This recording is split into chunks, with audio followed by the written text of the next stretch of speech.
오늘 저는 여러분과 함께 고린도전서 15장 29절 이하에 있는 말씀을 가지고 은혜를 나누겠습니다. 다 같이 29절 읽겠습니다.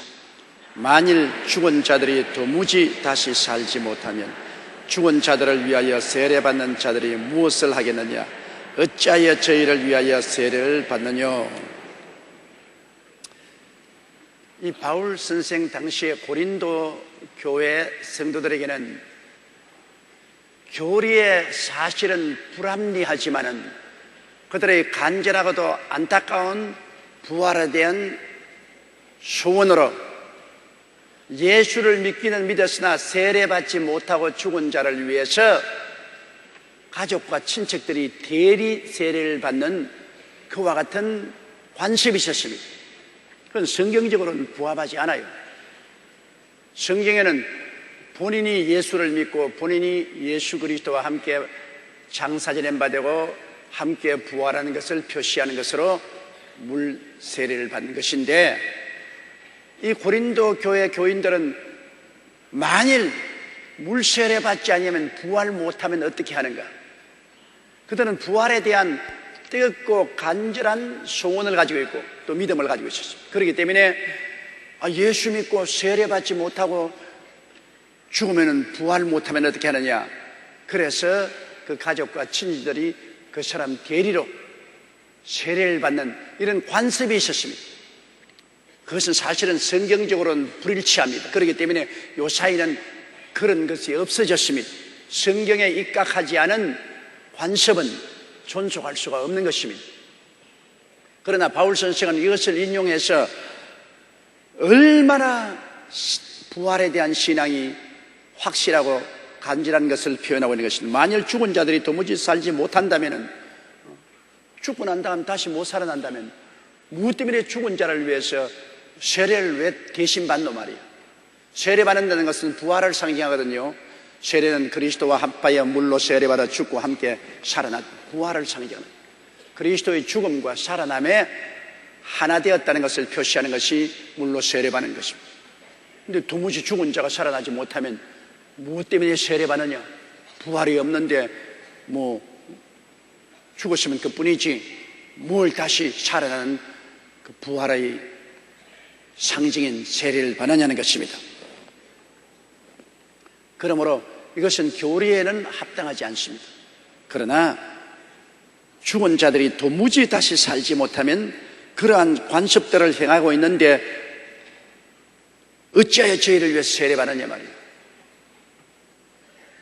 그러니까 반드시 죽은 자는 부활한다, 그 사실을 여기에 바울 선생이 더 강조해서 관습까지 인용해서 말씀을 하고 계신 것입니다. 죽은 자는 반드시 부활합니다. 그것은 예수 그리스도가 우리를 대신해서 사람으로 오셨고 사람으로 죽었고 사람으로 장례 지냈고 사람으로 부활하셨습니다. 그러므로 부활의 첫 열매가 되셨기 때문에 그리스도와 합한 우리들은, 우리 스스로가 아니라 우리는 그리스도와 연합되었거든요. 물로 함께 연합되어서 죽음을 상징하는 세례를 받고 물에서 올라옴으로 그리스도와 연합해서 부활한 것을 우리가 표시하는 것입니다. 그러므로 물세례를 통하여 우리는 죽고 부활한 확실한 인을 친 것입니다. 여러분, 물침례 받은 사람 손들어 보십시오. 다 받았습니다. 여러분, 부활한다는 확실한 도장을 찍었습니다. 물침례를 안 받은 사람은 반드시 받아야 됩니다. 왜? 부활에 대한 신앙 고백인 것입니다. 내가 예수님과 함께 죽고 반드시 함께 살아난다는 부활에 대한 신앙 고백을 하나님 앞에서 하는 것이기 때문에 신앙 고백인 물 세례는 반드시 받아야만 하는 것입니다. 또 30절요. 또 어찌하여 우리가 때마다 위험을 무릅쓰리요? 죽으면 그뿐인데 뭘 위험을 물었습니까? 바울 선생은 복음을 전하다가 가는 곳마다 잡혀서 감옥에 들어가고 40에 하마나 감한매를 몇 번도 맞고 퇴장으로도 맞고, 그는 3번이나 파스나여 한 번은 일주야를 바다에 떠돌아다녔습니다. 그는 굶주리며 춥고 동족의 위험과 강도의 위험과 길의 위험과 물의 위험과 온갖 고통을 당하면서 쉬지 않고 복음을 전했습니다. 바울 선생께서 어찌하여 우리가 때마다 위험을 무릅쓰리요? 죽어버리면 그뿐인데 뭐 때문에 위험을 물었습니까? 반드시 부활이 있고 내세의 영광이 있기 때문에 위험을 위험으로 생각하지 않고 기쁨으로 극복한다는 것입니다.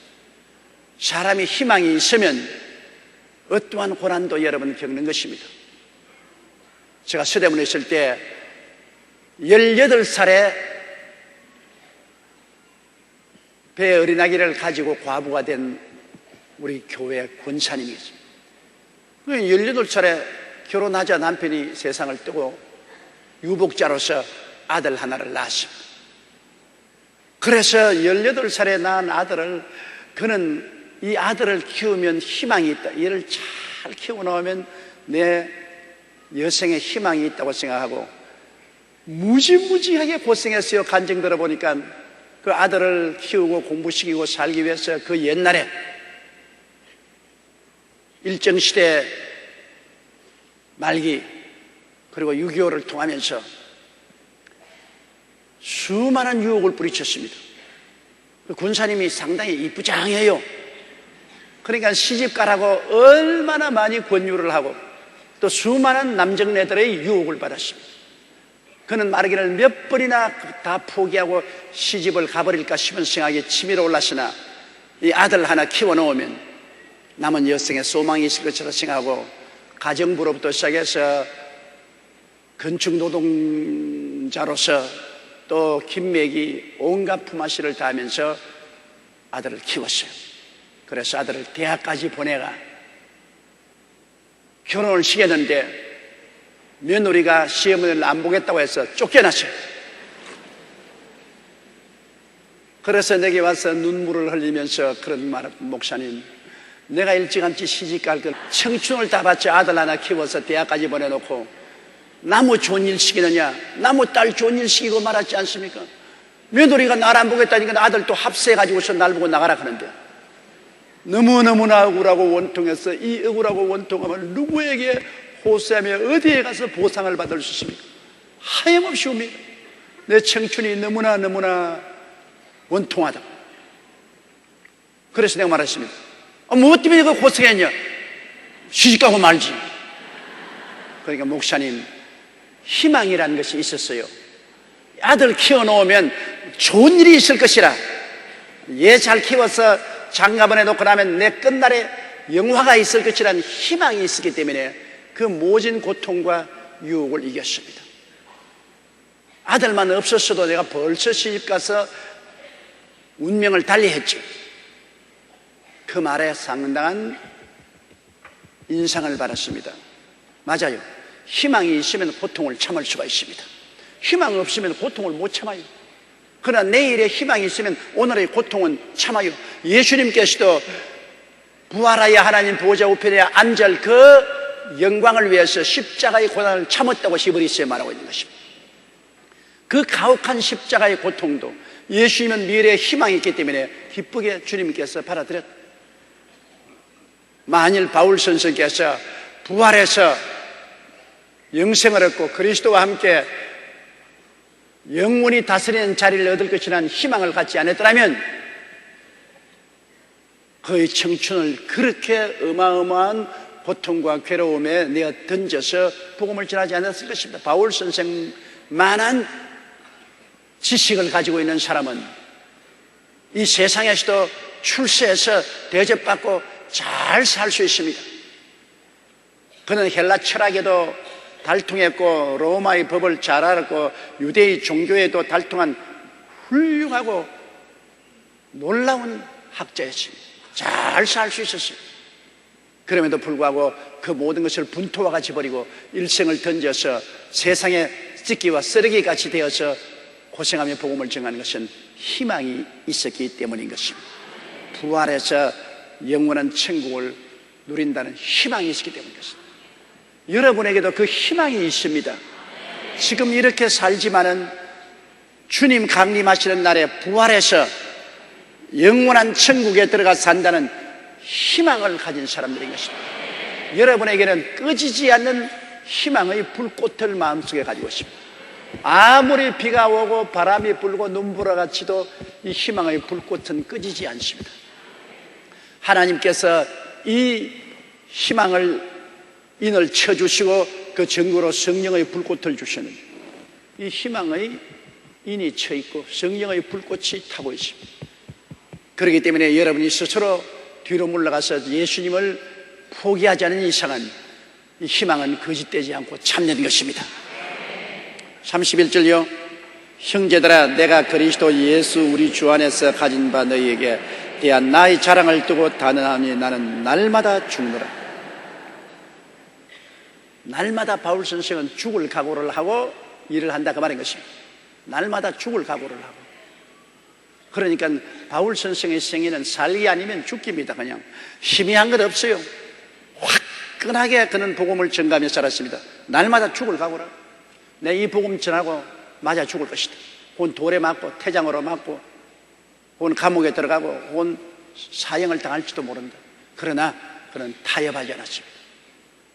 여러분, 사드락과 메삭과 아벳느고가 능히 타협할 수 있었어요. 두라 평지에 세워놓은 금신상에게 한번 꾹꾹 절만 하면은 그들은 지위나 명예나 권세를 얻고 느부갓네살의 총애를 받으며 잘 살 수 있습니다. 벌써 그렇지 않더라도 느부갓네살의 총애를 받아서 바벨론도의 도백들이 되어 있는데, 그 신상에 절 한번 하면 당장 높여지죠. 인간의 육신으로 생각하면 타협하고 싶습니다. 오늘날 많은 주의 종들과 장로들이 북한에 올라가기 위해서 김일성 동상에 절한 것처럼, 김일성 동상에 꽃다발 바치고 절만 하면 북한에서 대접받고 잘 관광도 하고, 그러는데 잠시 누가 보나 하나님 저 멀리 계시고 안 보는 것 같으니까 김일성 동상에 꽃 바치고 우뻑절을 합니다. 타협입니다. 그렇게 해서 북한의 관리들에게 환영을 받고 박수를 받고 좋을 줄로 생각합니다. 타협입니다. 타협하면 하나님께 버림을 당합니다. 사드락과 메삭과 아벳느고가 두라 평지에 있는 그 금신상에게 절했더라면 그들은 지옥불에 탔을 것입니다. 그러나 사드락과 메삭과 아벳느고는 타협하지 않았습니다. 왕에게 말했습니다. 왕이여, 우리는 왕이 세운 신상에 절하지 아니할 것이요, 왕이 우리를 7배나 뜨겁게 한 풀무불에 던져넣으면 우리 하나님이 능히 건질 것이로되 하나님이 건지지 아니하실지라도 우리는 타협하지 않겠습니다.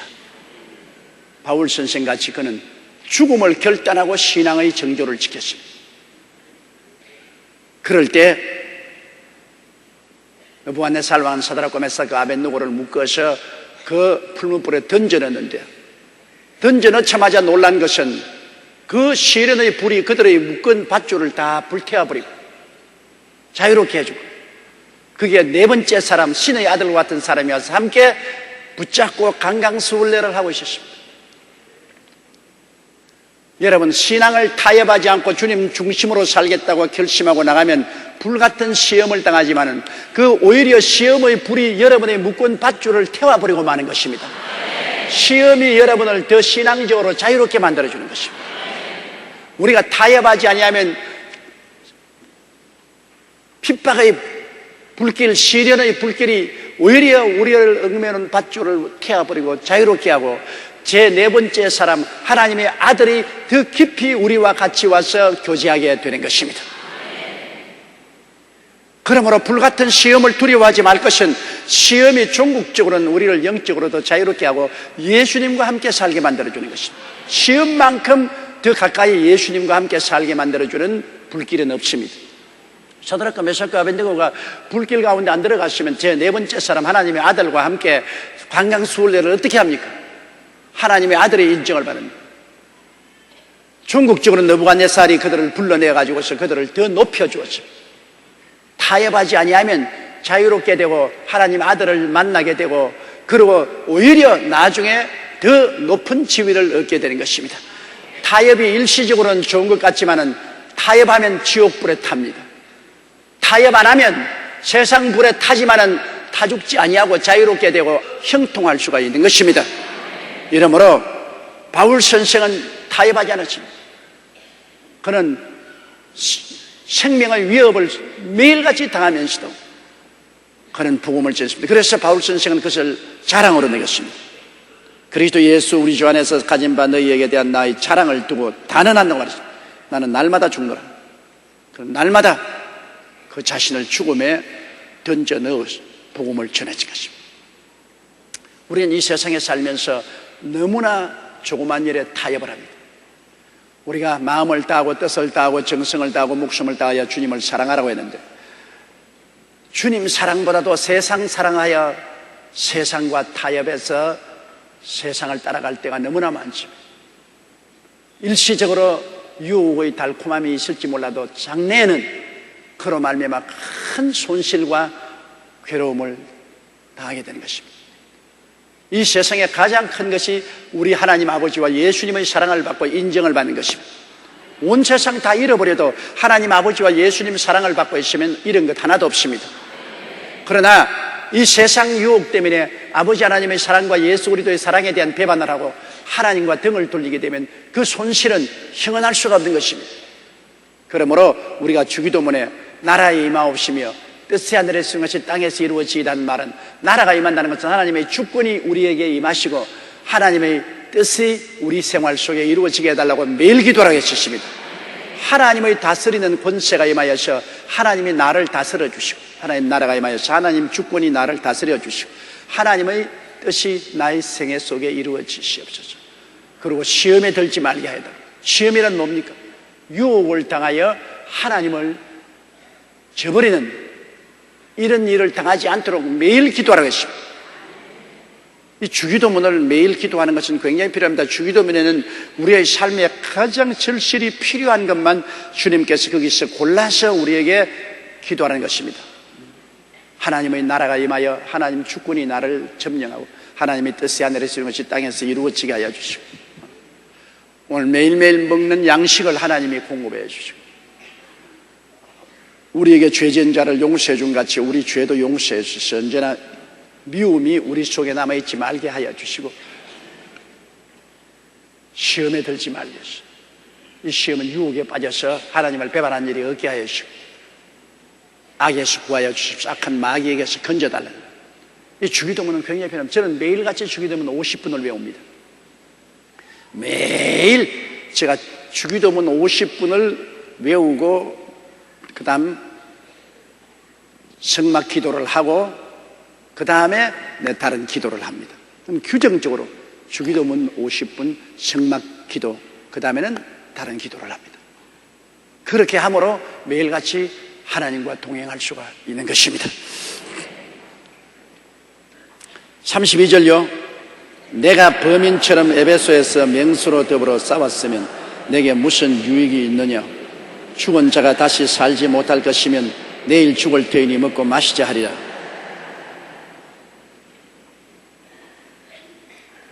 에베소에서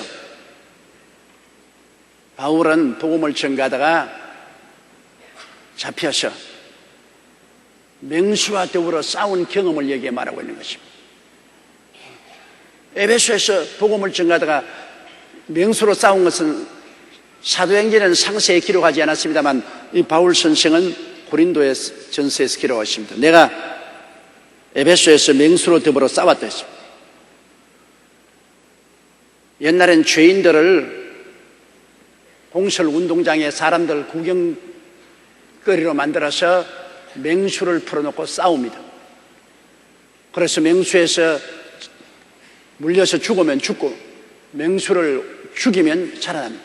내가 보기엔 바울이 그 이후에도 살아있는 거 보면 바울이 하나님의 성령의 도우심을 받아 맹수를 죽인 것이 틀림이 없습니다. 바울 선생께서 나는 에베소에서 맹수로 더불어 싸웠다. 그때 바울 선생은 하나님의 능력을 의지하여 죽기 아니면 살고의 각오로서 타협하지 않았다. 만일 예수를 주로 시인하지 않고 부인하고 그리스도의 복음을 전하지 않겠다고 했으면 맹수로 더불어 싸우지 아니했을 것인데, 그는 그리스도를 부인하지 아니하고 끝까지 그리스도를 전하겠다고 하므로 사람들이 보는 운동장에서 맹수로 더불어 바울은 싸웠다. 그러나 바울 스승이 말하기를 내가 예수 그리스도의 죽었다가 부활하신 그 확실한 믿음을 가지고 희망을 가지고 싸웠으니까 싸움이 효과가 있었지, 범인처럼 이런 희망이 없는 보통 사람으로서 맹수와 싸웠으면 무슨 의미가 있느냐. 싸우다가 죽어도 의미가 없고 이겨도 의미가 없다. 내가 맹수와 더불어 싸워서 이긴 것은 나는 내가 죽었나 예수 그리스도 안에서 부활한다는 확실한 소망이 있기 때문에 죽음을 두려워하지 않고 싸울 수가 있었다. 이 맹수도 감당하지 못하죠. 죽음을 두려워하지 않고 싸우는 자에게 맹수가 어떻게 감당합니까? 보통 사람은 다 죽음을 두려워하죠. 맹수가 오면 죽을까 싶어 두려워하죠. 그러나 바울은 나는 죽어도 부활한다는 담대한 신앙이 있기 때문에 그런 어마어마한 확신을 가지고 나가면 맹수도 두려워하는 것입니다. 원래 짐승은 사람에게 복종하도록 만들어졌습니다. 아담과 하와에게 하나님께서는 모든 생물을 다스리라고 했습니다. 타락하기 전에는 생물들은 감히 사람 근처에 오지 못했습니다.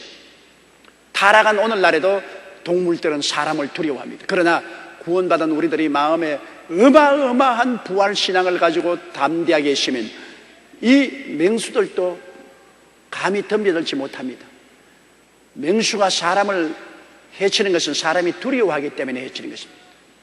사람이 두려워하면 두려움을 냄새 맡고 맹수가 얕보는 것입니다. 사람이 조금도 두려워하지 않으면 맹수는 옴짝도 못합니다. 바울 선생은 나는 범인처럼 싸우지 않았다. 나는 그리스도와 함께 죽고 함께 부활한 사실을 확실히 알기 때문에 내가 죽어도 살 것을 알므로 까짓것 맹수와 싸우는 거 두려워하지 않는다. 조금도 두려워하지 않고 무지무지한 담력으로 맹수와 싸웠습니다. 이 맹수가 굴복했죠. 여러분, 우리 또 맹수인 사탄과 싸울 때 마음의 두려움을 가지고 있으면 사탄에게 찢깁니다. 욥이 사탄에게 찢겼잖아요. 10자식 다 죽고 폐가 망신하고 부인하고도 사이가 갈라지고 온몸에 병들어서 그는 그런 무더기에서 개화장으로 몸을 끌고 있었습니다. 그때 그가 뭐라고 말했습니까? 내 무서워하는 그것이 내게 미치고 내 두려워하는 것이 내 몸에 임하였다. 그러나 여러분이 강하고 담대하여 두려워하지 않고 바울이 맹수와 싸우듯이 마귀를 대적하면 마귀는 절대로 여러분에게 가까이 못합니다. 내 믿은 대로 될지어다. 확실한 믿음은 어마어마한 힘입니다. 여러분, 확실한 믿음이 얼마나 큰 힘인지요. 믿음은 들음에서 나며 들음은 그리스도의 말씀으로 말미암는다고 그냥 믿어지나요? 말씀을 깨달아야 믿음이 생기는 것입니다. 하나님의 말씀을 알면, 말씀은 창조적인 능력이 있기 때문에 말씀에 서면 저 하늘이 무너지고 이 땅에 꺼져도 1.1획도 변함이 없는 말씀 때문에 우리가 확실하게 믿을 수 있다. 마음에 조금도 두려움 없이 담력이 생기면 마귀는 한 길로 왔다가 7길로 도망치게 되는 것입니다. 어떠한 병도 한 길로 왔다가 7길로 도망칩니다. 어떠한 염려와 근심도 한 길로 왔다가 7길로 도망치는 것입니다.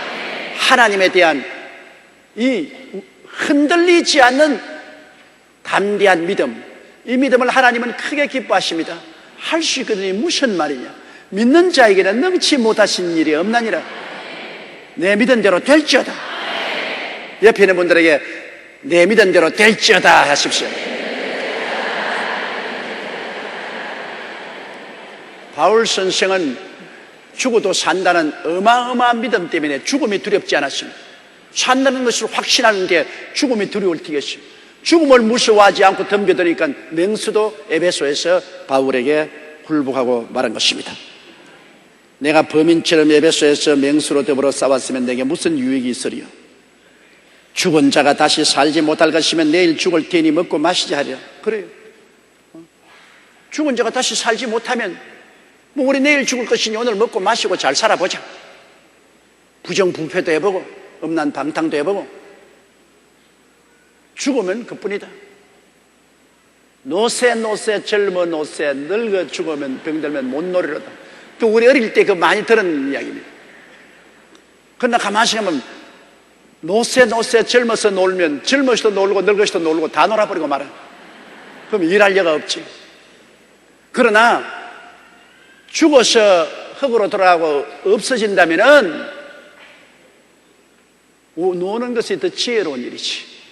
뼈 빠지게 일해봤자 무슨 소용이 있어요. 재산을 모아봤자 이고 가나 지고 가나 안고 가나.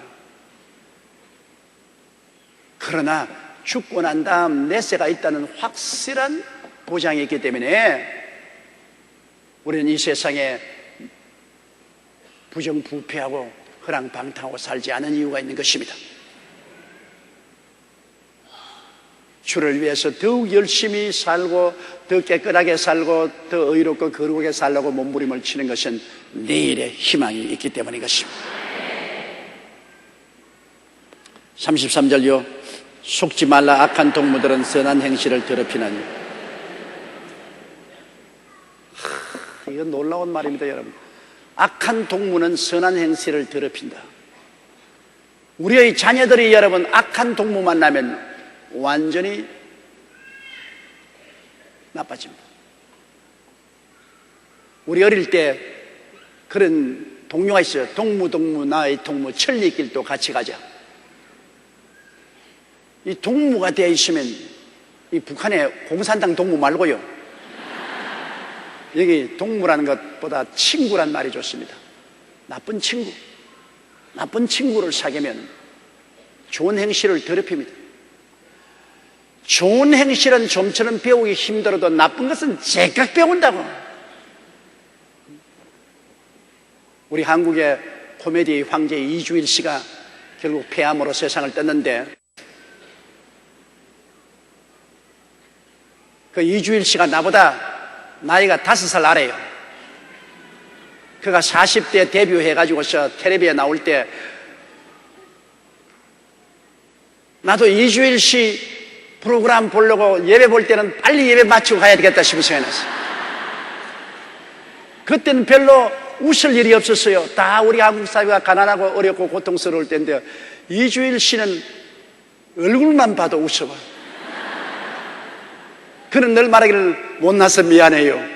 못난데 미안할 거 뭐가 있어요. 그러나 네, 못나서 미안해요. 정말 못나기는 되게 못났어. 그런데 내가 지금 느끼는 우리 애들이 집에 들어올 때 그냥 들어오지 않고 또 학교 갈 때도 가방 들고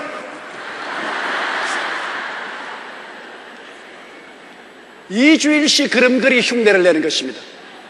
얼마나 애들에게 영향력이 많았던지 전부 이주일씨 본을 보고 이야기를 하고 그렇게 웃고 그렇게 거위 걸음을 걷고 그렇게.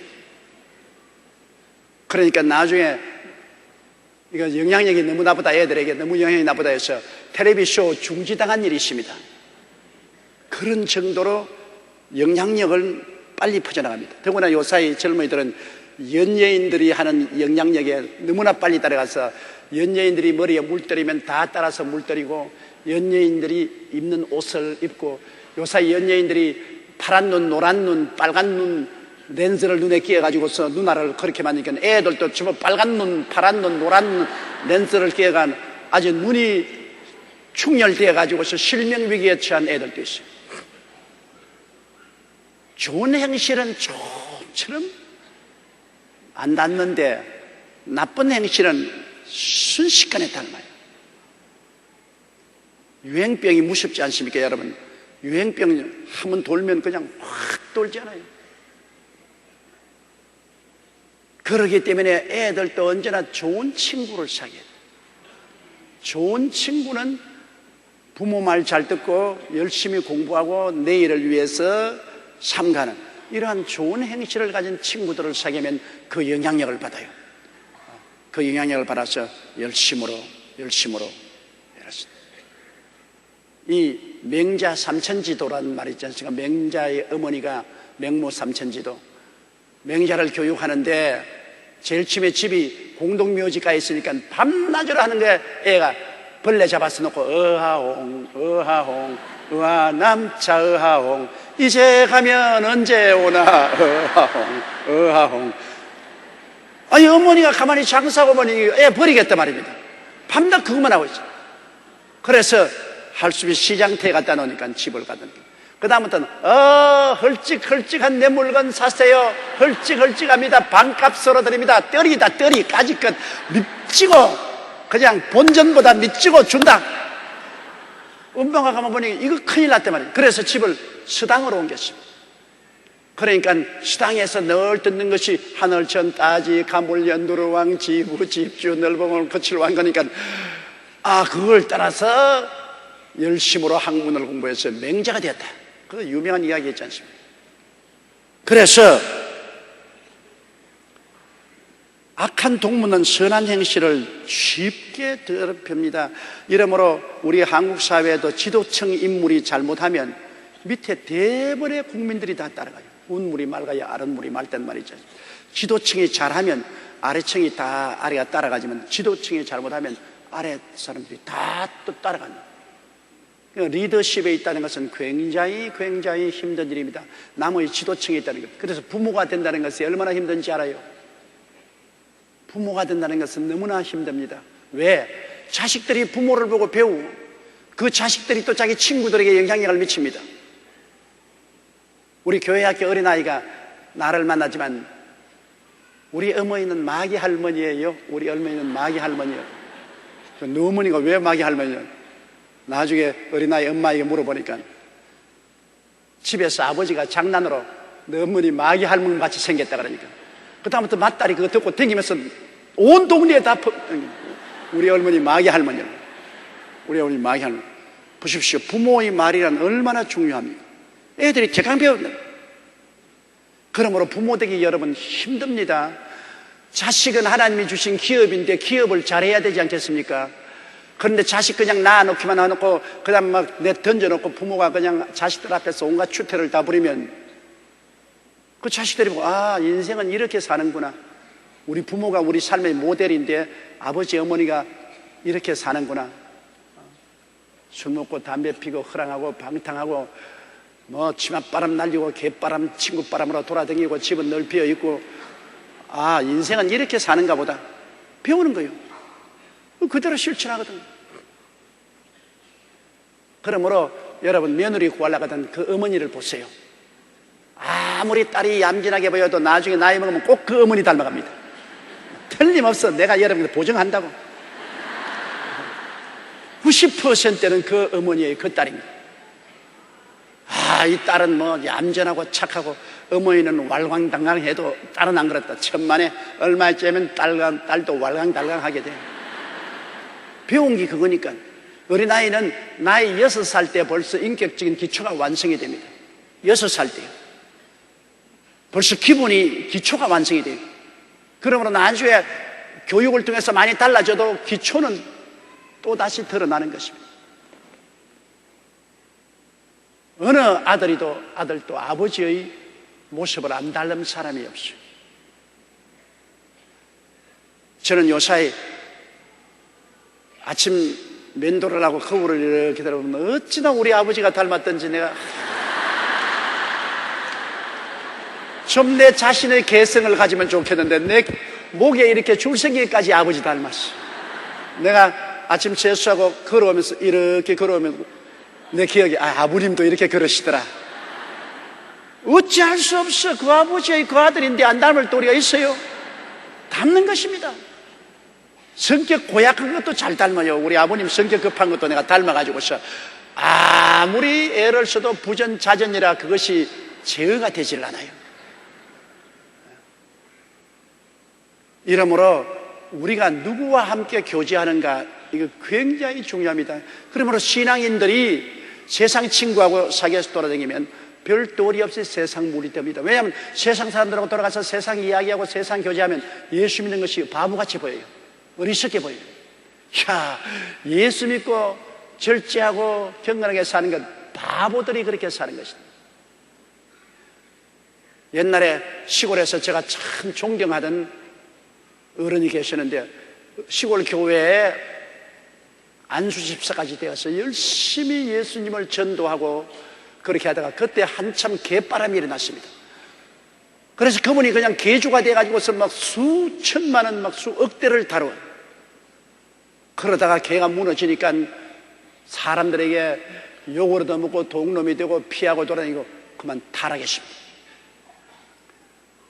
그 다음 제가 막 예수 그리스도를 믿고 열심을 낼 때 제가 시골에서 만났는데 저를 보고 하는 말이 예수 믿는 것은 좋은 일이지 그러나 불쌍한 일이야.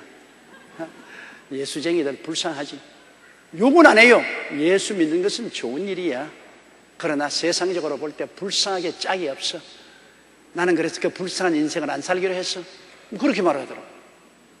왜? 세상 친구 사귀다가 세상 법대로 살다가 그 신앙을 파탄이랬습니다. 그분들 다 세상 떴는데 그때 세상에 여러분 개에서 돈 좀 많이 벌었다고 한들 지금 지옥에 앉아서 그 개 타령하고 있을 때가 됐어요. 개 타령도 안 되고 소 타령도 안 되지. 그러니 무슨 소용이 있어요? 원래 우리가 왜 셀 미팅을 만들어 놓고 셀에 자꾸 참석하면 셀인지 구역인지 같은 말이지만은 거기에 참여하면 신앙의 교통이 있는 것입니다. 신앙의 교통이 있어서 서로 신앙의 도움을 베풀어 줍니다. 문제가 생기면 셀원들이 다 같이 와서 기도해 주고 함께 격려해 주기 때문에 내 혼자면 넘어질 것인데 셀원들이 같이 있어서 기도해 주고 붙들어 주고 위로해 주기 때문에 어려움을 극복할 수가 있기 때문인 것입니다. 이 세상에는 혼자서 일어서지 못해요. 함께 인생을 살고 함께 도와줘야 되는 것입니다. 이렇기 때문에 셀이 그렇게 필요해요. 아유, 나는 셀 같은 거 필요 없다. 난 귀찮고 말이야. 자꾸 셀 미팅 하자고 하는 귀찮다. 귀찮은 건 있어요. 내 시간을 내가지고서 구역 예배 참석하라 하고 자꾸 전화도 오고 하니까 귀찮지요. 그러나 그 귀찮은 것이 내가 어려움을 당할 때는 굉장히 큰 도움이 된다는 것입니다. 내가 큰 어려움을 당할 때, 시련을 겪을 때는 그 모든 사람들이 다 나의 도움이 되고 힘이 되어준다는 거예요. 그렇기 때문에 셀에 소속한다는 것은 굉장히 중요한 일이죠. 좋은 친구는 우리의 좋은 행실을 돋구고 나쁜 친구는 우리의 좋은 행실을 더럽혀버리고 멸해버리고 마는 것입니다. 이번에 그 친구를 보고 그 사람을 알라고, 사람을 알려면 그 부모를 살펴볼 뿐 아니라 그 친구를 살펴봐야 됩니다. 부모와 친구들이 그 사람의 인격 형성에 절대적인 영향력을 미친다는 것을 우리가 알아야 됩니다. 그렇기 때문에 여기에 속지 말라. 악한 동무들은 선한 행실을 더럽힌다고 했기 때문에 속지 말라. 나는 악한 친구들하고 사귀어도 까딱없다. 그는 스스로 속이는 것입니다. 절대로 그렇지 않아요. 절대로 그렇지 않아요. 반드시 물듭니다.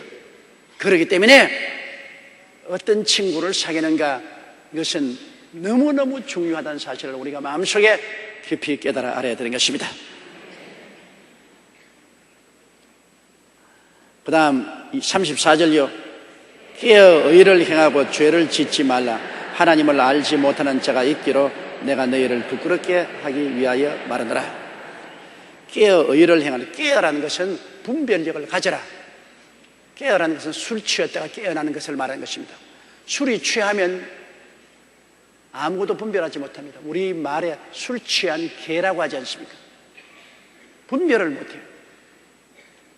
저는 지금도 머릿속에 아주 뚜렷이 보이는 것은 추운 겨울날 제가 부산진 역으로 가는데 거기 철조망을 기차 철도기 옆에 쫙 쳐놨는데 그게 외국 병사 한 사람이 술이 만취해서 그 철조망 피죽피죽 난 철조망을 잡고 늘어지는데 온몸이 이 손이 다 찢어져서 피투성이에요.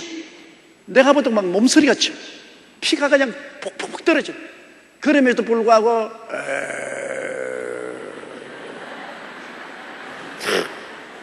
또 그 찔린 것도 뽑아서 또 온몸 손이 그냥 철조망에 찔려서 피투성이가 돼요. 내가 그 어릴 때 보고 너무나 마음에 충격을 느꼈습니다. 술 취하면 저렇게 분별력이 없구나. 보통 술 안 취하고 깨있으면 여러분 철조망을 붙잡으면 손에 상처를 입는 건 다 알잖아요. 분별력이 있으면 그런 것 안 하지 않아요. 그러나 술이 취하니까 분별력을 상실해요. 그래야 그 모양이 됩니다. 그 사람 술 깨고 난 다음에 아마 온 손에 붕대가 안고 크게 후회하실 거예요. 사람이 깨어나지 못하면 분별력을 잃고 세상에서 어리석은 일을 하는 것입니다. 그러므로 우리가 항상 깨어 있어야 돼요. 영적으로 깨어 있으려면 어떻게 하냐? 말씀을 늘 읽어야 깨어 있을 수가 있고 기도에 게을리하지 않아야 깨어 있을 수가 있는 것입니다.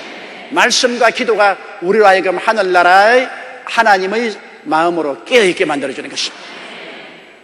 말씀 읽지 아니하고 기도하지 아니하면 이 세상 잠에 들어가요. 세상 잠에 떨어지면 분별력을 잃어버리고 도저히 상상할 수 없는 위험을 행하게 되는 것입니다. 그러나 말씀을 읽고 기도하면 하나님 성령께서 마음속에 분별력을 주시기 때문에 성령도 우리 연약함을 도와주십니다. 성령은 지혜의 영이요 총명의 영이요 모략의 영이요 재능의 영이요 지식의 영이요 야훼를 경외하는 영이기 때문에 성령이 우리에게 분별력을 주심으로 이거 안 되겠다, 이거는 위험하다, 이 길은 떠나야 된다, 이 일은 하지 말아야 된다, 이렇게 성령의 분별을 따라 살아야 된다. 그렇기 때문에 우리가 깨어있으면 성령의 분별력을 얻어서 의를 행하고 죄를 짓지 않게 되는 것입니다. 죄라는 것은 하나님의 법을 무시하는 것이 죄입니다. 하나님의 법을 짓밟는 것. 내 앞에 다른 신을 두지 말라, 우상에 절하지 말라, 하나님 이름을 망령되이 부르지 말라, 안식일을 거룩히 지켜라, 내 부모를 공경하라, 살인하지 말라, 간음하지 말라, 도둑질하지 말라, 내 이웃을 거짓 증거하지 마라, 내 이웃을 탐하지 말라. 우리가 주어진 뚜렷한 십계명은 우리의 표대가 되는 것입니다. 우리가 깨어 분별력이 있으면 이 계명을 늘 살펴보고 거기에 저촉되는 일을 하지 않습니다. 저촉되는 일을 하지 않아요. 물론 계명을 지켜서 구원받는 건 아닙니다. 예수 믿어서 구원받지만 계명을 지킴으로 구원을 완성시키고 구원을 지켜주는 것입니다. 하나님 앞에 더 교통이 있게 만드는 것입니다. 깨어 의를 행하고 죄를 짓지 말라. 하나님을 알지 못하는 자가 있기로 내가 너희를 부끄럽게 하기 위하여 말하더라. 예수 믿는다고 교회 나오면서도 하나님을 알지 못해요.